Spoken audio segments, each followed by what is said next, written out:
আজকে তোমাদের এমন একটা শপিং মলের কথা বলবো যে শপিং মলের কালেকশনগুলো দেখলে তোমাদের এখানে একবার হলেও আসতে ইচ্ছা করবে। সকাল সকাল রেডি হয়ে চলে গেলাম মধ্যমগ্রাম স্টেশনে, সেখান থেকে ট্রেনে করে যাব।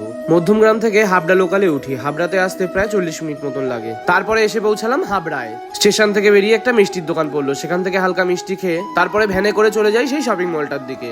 তারপর শুধু মলটার একবার কালেকশনগুলো তোমরা দেখো, আর মলটা কি নাম ছিল সেটাই তোমাদের বলছি ভিডিওর শেষে। সবার প্রথমে ভেতরে ঢুকে দেখলাম উইন্টারের জন্য সব সোয়েট শার্ট রাখা রয়েছে। তোমাদের মধ্যে যারা এখনো উইন্টারের কোন রকম শপিং করনি তো এই মলটা এসে একবার ঘুরে যেতে পারো। তারপর এই সামনে রাখা যেগুলো সোয়েট শার্টের অনেক রকম কালার আর ডিজাইন গুলো দেখলাম। তারপরে উইন্টারের আরো অনেক রকম কালেকশন ছিল। তারপরে ছিল স্ট্রিপ দেওয়া উলের তৈরি সোয়েট শার্ট গুলো। এই শপিং মলটার মধ্যে এতগুলো কালেকশন ছিল যে কোনটা ছেড়ে কোনটা দেখবো বুঝেই পাচ্ছিলাম না। উলের উপরে কাজ করা যেগুলো সব ট্রেন্ডিং এ চলছে সেগুলো সব কালেকশনই পাবে এখানে। তারপরে সেখান থেকে বেরিয়ে চলে গেলাম জ্যাকেটের কাউন্টারের দিকে। সেখান থেকে জ্যাকেট দেখার পর তারপরে গেলাম ফর্মাল শার্ট গুলো দেখার জন্য। এবার তোমাদের শপিং মলের নামটা ছিল, শপিং মলের নাম ছিল V2 ভ্যালু এন্ড ভ্যারাইটি।